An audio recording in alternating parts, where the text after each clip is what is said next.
Saúdo todos os telespectadores do canal Freedom. Obrigado por estarem conosco, assistindo e analisando os acontecimentos que ocorrem na Ucrânia e no mundo. Meu nome é Yuri Kurinich. Este é o Nosso Tempo e as principais notícias desta hora. O presidente da Ucrânia, Volodymyr Zelensky, está em Davos, na Suíça. Lá começou o quarto dia do 56º Fórum Econômico Mundial. Espera-se que o líder ucraniano se encontre com o presidente dos Estados Unidos, Donald Trump. Zelensky também participará de uma sessão do Conselho Consultivo Internacional para a Reconstrução da Ucrânia. Durante o evento, ele se reunirá com representantes de empresas do setor de energia. O secretário do Conselho de Segurança Nacional e Defesa, Rustem Umerov, também falou sobre o trabalho em Davos. A delegação ucraniana realizou negociações com representantes da empresa americana BlackRock. É uma das maiores empresas de investimento do mundo e está envolvida nos planos de recuperação econômica da Ucrânia. Também foram realizadas reuniões com os primeiros ministros da Noruega e do Catar. Negociações separadas foram realizadas com parceiros americanos. Entre eles estão Jared Kushner e Steve Witkoff. Os resultados específicos das reuniões ainda não foram anunciados. Rustem Umerov afirmou que o trabalho com os parceiros continuará.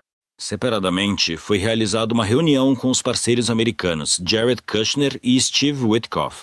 Os principais temas foram desenvolvimento econômico, reconstrução pós-guerra e garantias de segurança. Informamos os parceiros sobre os mais recentes bombardeios russos à infraestrutura civil, em particular sobre a situação em Kiev, onde, devido aos ataques, milhões de pessoas ficaram sem luz e aquecimento. Continuamos trabalhando com os parceiros, combinando a defesa do país hoje com a preparação da base para sua reconstrução amanhã. Rustem Umerov, secretário do Conselho de Segurança Nacional e Defesa da Ucrânia, no Telegram.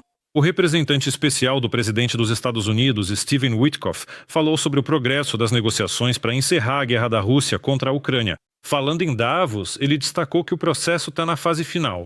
À margem do fórum, Witkoff também se reuniu com a delegação ucraniana. A delegação incluía Rustem Umerov, Kirilo Budanov e também David Arakamia. O representante especial dos EUA classificou as negociações como construtivas. Ontem à noite, durante o jantar, conversamos sobre a dinâmica positiva do desenvolvimento da economia ucraniana e do sistema financeiro, o mercado de capitais, empregos. O presidente mencionou a zona livre de tarifas para a Ucrânia, o que, na minha opinião, será um ponto de virada. Você vai ver a indústria começar a se mudar em massa para essa região. Imagina poder competir sem pagar tarifas ao exportar produtos para os Estados Unidos. O secretário-geral da OTAN, Mark Rutte, pediu apoio à Ucrânia diante dos bombardeios russos diários. Ele afirmou que o país precisa de ajuda militar agora. Segundo ele, as negociações de paz são importantes, mas o sucesso delas não virá imediatamente. Além disso, Rutte destacou que a Rússia continua sendo o principal adversário não só para a Ucrânia, mas para toda a Aliança do Atlântico Norte.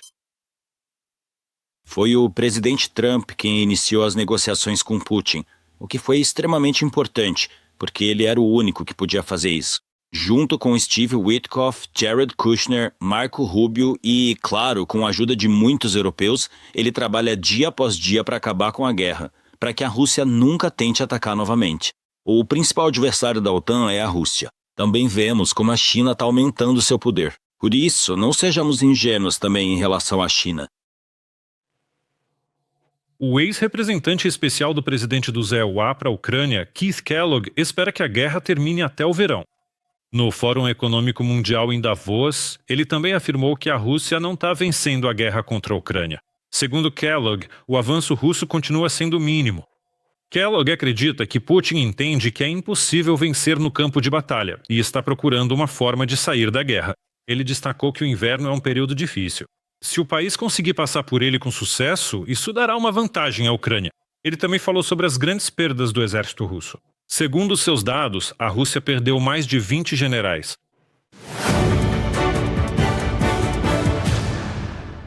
Mas a Federação Russa continua o terror contra civis ucranianos. Assim, a Rússia atingiu um prédio residencial com um míssil balístico em uma cidade da Crimeia, segundo a mídia local. A cidade ficou sob intenso bombardeio por mais de 11 horas. Como resultado de um ataque noturno de drones russos na região de Dnipropetrovsk, 2 mulheres ficaram feridas. Uma delas foi hospitalizada. Em Pavlogrado, os drones danificaram 8 casas particulares e 4 carros. Houve incêndios e destruição. O distrito de Nikopol foi atacado pelo inimigo com drones FPV. Foram danificados prédios de escritórios, assim como um gasoduto. Um adolescente morreu em consequência de um ataque noturno russo na região de Odessa. O drone atingiu entre o 18º e o 19º andar de um prédio residencial, mas não houve detonação subsequente. As fachadas, as janelas e também os carros estacionados próximos foram danificados. 58 pessoas foram evacuadas do prédio, entre elas 8 crianças. Todos os serviços especializados estão trabalhando no local. A eliminação das consequências desse ataque russo continua. Mas também na noite do dia 22 de janeiro, as tropas russas atacaram Zaporizhzhia com drones de ataque. Os próprios ataques atingiram o setor residencial privado. Como informou o chefe da administração militar regional de Zaporizhzhia, Ivan Fedorov, mais de 3 dezenas de casas particulares e instalações de um centro comercial foram danificadas pela destruição. Um homem ficou ferido. Como resultado do ataque, telhados foram destruídos, janelas quebradas e fachadas danificadas. Mas a Federação Russa está preparando novos ataques contra o setor de energia. Estão sob ameaça instalações e redes elétricas ligadas às usinas nucleares. Foi o que declarou o representante da Ucrânia em Viena, Rostislav Palaguzinets. Segundo ele, ataques ao setor de energia durante o inverno são especialmente perigosos. Ações desse tipo minam os esforços internacionais para acabar com a guerra. Ele ressaltou que a Ucrânia continua sendo construtiva na diplomacia. Ao mesmo tempo, o Kremlin, ao que parece, está focado exclusivamente em ataques à infraestrutura. Durante toda a temporada de aquecimento, a Rússia realizou mais de 250 ataques aéreos, e desde 11 de janeiro o agressor ataca instalações de energia quase diariamente. O criminoso de guerra Putin continua travando uma guerra genocida contra mulheres, crianças e idosos. Esta campanha de inverno tem uma dimensão humanitária clara. Os ataques são sincronizados e estruturados para maximizar o sofrimento, justamente quando a temperatura cai a níveis extremos, e as interrupções no aquecimento, eletricidade e abastecimento de água se tornam perigosas para a vida. A Rússia está deliberadamente tentando criar condições de vida destinadas à destruição física do povo ucraniano, o que corresponde exatamente à definição do artigo 2 da Convenção sobre Genocídio. Rostislav Palaguzinets, vice-representante permanente da Ucrânia junto às organizações internacionais em Viena, durante a sessão do Fórum de Segurança da OSCE. A capital ucraniana, Kiev, já nos próximos dias pode passar a adotar cronogramas rigorosos mais previsíveis de cortes de energia.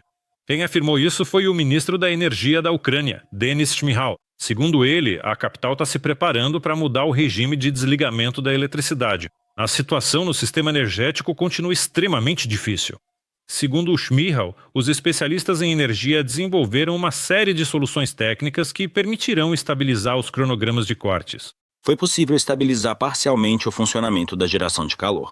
3.261 prédios ainda estão sem aquecimento. A tarefa clara é fornecer aquecimento ao maior número possível de locais durante o dia. Os serviços públicos estão fazendo tudo o que podem. Em pontos críticos da cidade, 124 geradores de diferentes potências estão em operação. Além disso, foram montados 91 pontos de apoio do Serviço Estatal de Emergência em 68 locais na cidade. Os trabalhos de restauração da geração de calor continuam. Denis Shmyhal, ministro da Energia da Ucrânia, no Telegram. Cerca de 7.000 pessoas deixaram a parte da região de Donetsk controlada pela Ucrânia no último mês. Essa informação foi divulgada pelo chefe da administração regional de Donetsk, Vadim Filajisky. Ele afirmou que a evacuação ajuda a salvar vidas. Nos últimos 10 dias, foi possível retirar 53 pessoas, entre elas 11 crianças. Na região ainda permanecem cerca de 190 mil moradores, dos quais 12 mil são crianças.